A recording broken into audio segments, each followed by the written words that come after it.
then it's very likely that you were registered to be on my AI for estate agents webinar, which was ironically slightly beleaguered by technological difficulties. But I thought that whilst we managed to muddle through most of the session, and I think that most of the points I wanted to cover were covered fairly well, I thought I'd record this quick follow-up video just to summarize some of the bits which perhaps didn't get through as clearly as I hoped they might. So rather than going back and watching the replay of the full webinar, I'd suggest that you watch this video instead, because I'm mainly going to concentrate on the technical elements as opposed to the background information. If you'd like to hear a bit of background information about AI and the reasons why I think you should use AI in this manner, then go back to the original webinar and watch the first 10 or 15 minutes because we cover it there. What I'm going to do today is I'm going to drive straight into ChatGPT itself and just go over in slightly more technological detail the ways in which I believe you should be using ChatGPT to make sure you retain your brand and company's identity, personality, and tone of voice. So here we go. Wish me luck. Hopefully no technical hiccups this time around. I'm going to share my screen.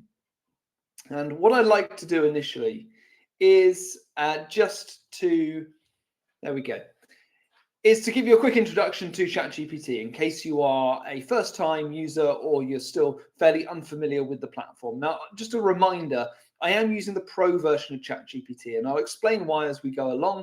It's $20 a month, doesn't cost too much, but you do get access to some very good features. But first of all, what we've got in the center of our screen here is the main prompt area. And if you're just using ChatGPT in the straightforward way of coming to it and entering a prompt, then this is where you type your prompt. Now, during the webinar, I explained that I believe that you should structure a basic ChatGPT prompt in a very specific way, which is, first of all, assign it a role. ChatGPT has the capacity to work in many thousands, probably millions of different ways. So you should tell it how you want it to behave. Please assume the role of a UK lettings expert or expert copywriter or social media expert, marketer, whatever it is you want it to be. Secondly, give it some context. What is the background to what you're doing? What is a little bit of information about your company, the purpose of what you're doing? So for example, you are working for a UK estate agency based in the town of blah, blah, blah. You are helping me to prepare a document that is going to be given to prospective landlords at the market appraisal. Step 3. This is where you actually write your prompt. So your prompt should explain exactly what you want it to do. Please write a document that summarizes the main unique benefits of employing our company in order to sell your home, whatever it might be. Then step 4 is to specify a tone of voice. If you don't do this, it will probably lapse back into typical, general, professional, corporate kind of language. So specify, do you want it to be friendly, conversational? Do you want it to be personable? Do you want it to be funny? Do you want it to be quirky? How do you want it to sound? And then step 5, the most often overlooked, but probably the most critical part of this, say to it, please ask me before writing any questions that will help you to complete this task. That is so important, getting it to ask you questions, because it refines its purpose. It gives it clearer goals as to what you want it to complete. So if you include that wording in your prompt, then ChatGPT will ask you some questions that it's identified in order to help you, help it complete the task at hand.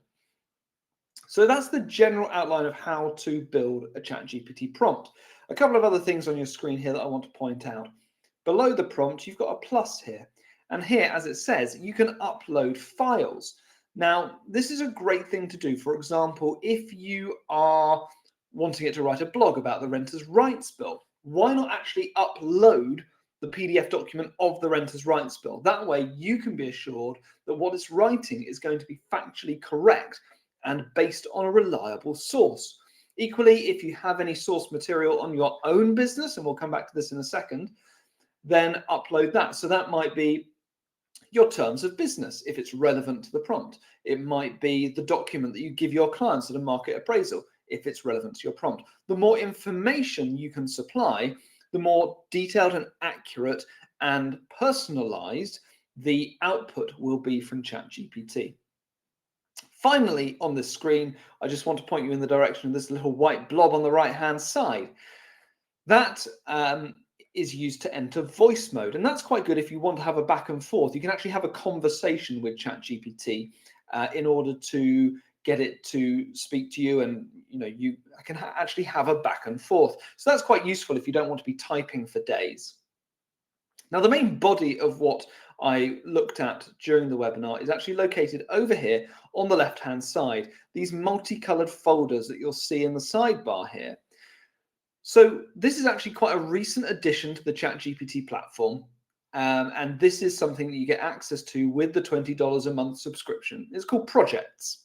What Projects allows you to do is to create customized mini GPTs within your ChatGPT platform. Each of these can be tailored to individual, different, specific needs, purposes, audiences, tones of voice. They can have different instructions within the mini GPT that makes it relevant to different purposes. So as you can see, I've set up a number of projects here that have exactly that, different purposes. So just to go through them, I've got here, let's ignore that one, the yellow folder, a news to blog. So that is for when I see a news article and think that should go on my company's website, on my blog. But I'm not just going to paste the news article, am I? I'm not just going to replicate it on my website. I want it to be written in my own company's tone of voice. I want it to be relevant to my clients. So how this works is I've written this, I customize it, and you can do the same as well. You'll see with all of these different projects, they all have some things in common. And before I get onto that, let me just show you at the top here, you'll see a plus sign. That's how you create a new project. So let's just say that we're going to create a new project that's going to help us to draft emails. What comes up on the next screen, this is how you build your project. And the two little boxes down here are what are most important. You can add files and you can add instructions. So if I go back to the ones I've built earlier, you'll see what I've done. Let's go back to my news to blog generator. In the files section, I've uploaded 5 documents that I believe you should create. You should spend time doing it so that they are detailed, comprehensive documents that you will use again and again and again. Really actually worth putting some decent time into. So what they are my company avatars, detailed profile of my customers, my services, how my services work and how I earn money, what my fees are, my company values, my tone of voice, which will include examples of text that I've written or just simply text that I like the tone of, that I want to replicate, and background information about my business and the people who work within it. Now, that sounds like a lot of work, but don't worry, I've got you covered. If I just flick over into this document here, I have designed worksheets that will help you to write these documents. And these are all available to you. They've been sent out to everyone who attended the webinar. And what I would actually suggest you do with these is you feed these into ChatGPT and ask it to help you by asking questions to complete these documents. So you can actually do these pretty quickly with the help of ChatGPT.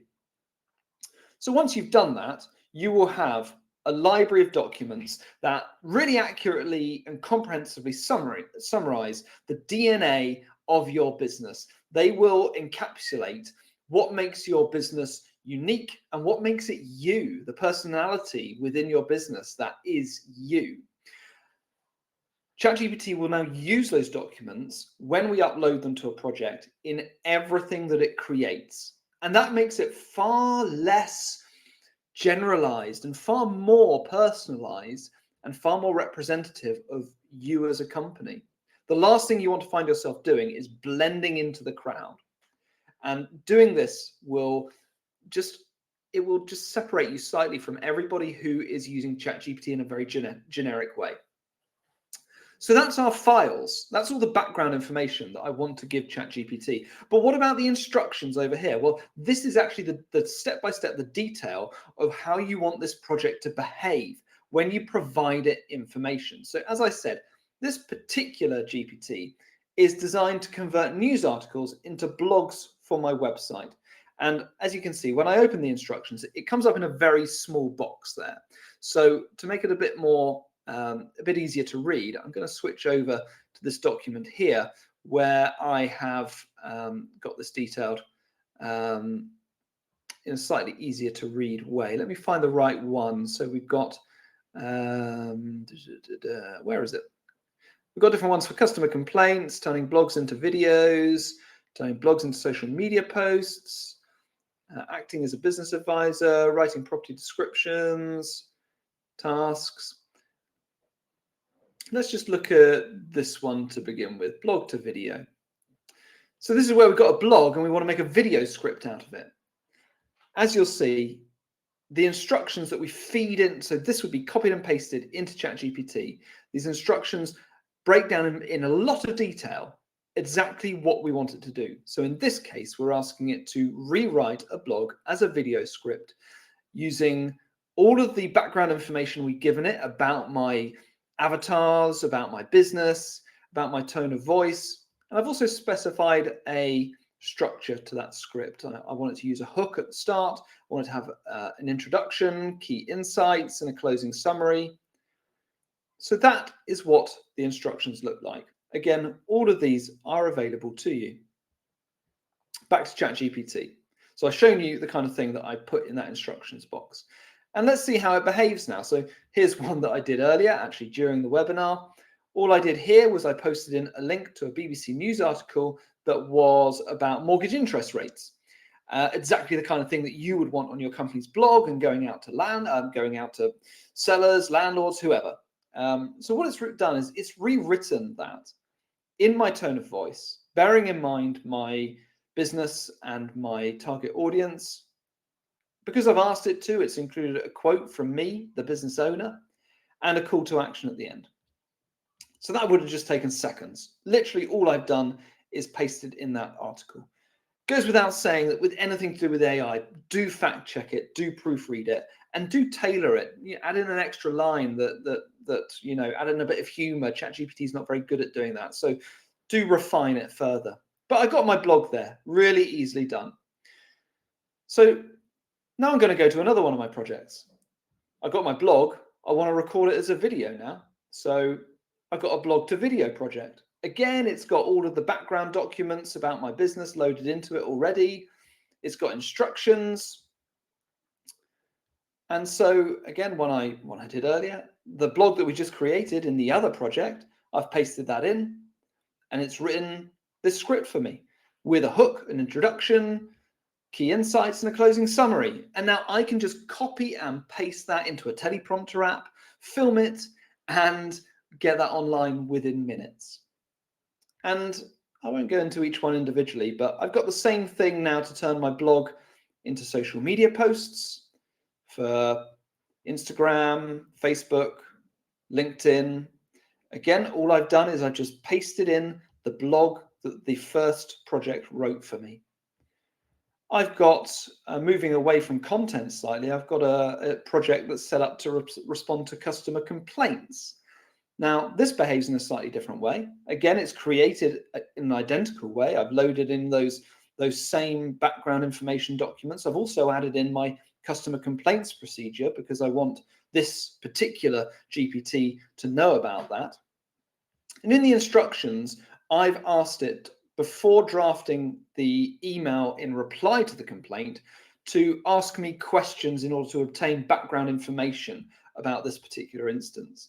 So as you can see here, I've pasted in a generic fabricated customer complaint about poor customer service, and the GPT has come straight back and asked me information that will help it to draft an accurate reply to this particular unhappy customer.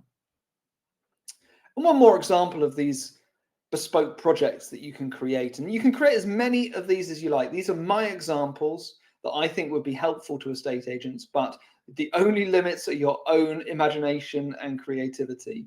Property descriptions is a pretty obvious one. So again, it's created in identical fashion. I've got all of my background documents that teach the GPT about my business.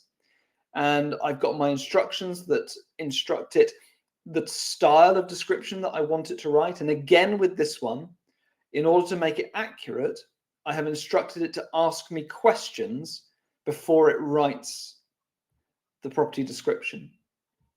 So with this one, what I did, I loaded in photographs of the property. That's all I did. And it instantly asked me these questions about location, property type, number of bedrooms, etc., etc., etc. And with this one, I put in some very, very short answers. You could spend more time on this, but just for the demo, I put in very short answers. And here's the description it wrote. And I specified that it should write an introductory paragraph followed by up to 10 bullet points because I know how Rightmove behaves. And that's exactly what it did. If you don't like the style of that, then all you need to do is to go back into the instructions that you set it and tweak them slightly to reflect the changes that you want to be made in future. So that is ChatGPT Projects, a brilliant way to tailor the platform to your specific business and your specific identity so that it properly represents you as opposed to producing generic derivative drivel. It's not necessarily drivel, but what it is it's bland and it blends into the crowd, and you don't want to do that. So before I wind this up, there's one other area of ChatGPT that I wanted to very quickly show you, and it's again a very recent addition to the platform. At the top here, where it says ChatGPT 4.0, I can switch to a platform called ChatGPT 4.0 with scheduled tasks. What ChatGPT can now do is it can perform tasks for you at recurring intervals. And on this document here, which I'll have sent to you, I've included some examples of what you could ask it to do. But again, you can come up with your own, be creative, tailor it to your own particular needs. Take the first couple as examples. Number one, to-do list with reminders every day at 8 a.m. Ask me what new tasks I need to complete. Keep a running list of all my ongoing tasks and suggest helpful tips to get them done. Remove tasks as I confirm completion. And then once you've done that, you'll get an alert from ChatGPT on your computer and your phone if you've got the app every day at 8 a.m., reminding you what tasks are still on your to-do list. The second one, stay up to date. Every day at 7 a.m., provide a short summary of key trends in the UK property market over the past week. Focus on house prices, rental market trends, blah, blah, blah. You get the idea. Do look through this document. It's got several really useful ideas that you can have up to 10 scheduled tasks, which doesn't sound like an awful lot, but actually you don't want your phone to be blipping every 2 hours. You probably want a limited number of these. So think what will really actually work well for you and set up those tasks to help with your accountability, help you to stay on track, help you to be more productive. So I'm now going to stop the screen share, and I hope that has helped in some way. For those of you who watched the webinar, I hope that has helped to paper over some of the cracks that were caused by our technological struggles. As ever, if any of this is of interest to you or you would like to go slightly deeper into the subject with me, then set up a call with me and I'll be more than happy to do that. You can find news of upcoming webinars on my website, tobymarketingconsultancy.co.uk. Next month, we are doing a webinar on, what is it? We're going back to video, 3 videos that will help you to win clients. Last month, we did how to get started on video. So now put those skills to good use by actually learning what to film and how to win clients using those videos. Thanks very much, especially those of you who bore with me during the webinar and sat through those technological issues. I think that we did actually manage to get most of it covered, but I had lots of lovely feedback, so that was very, very nice. I'll see you all soon. Bye-bye.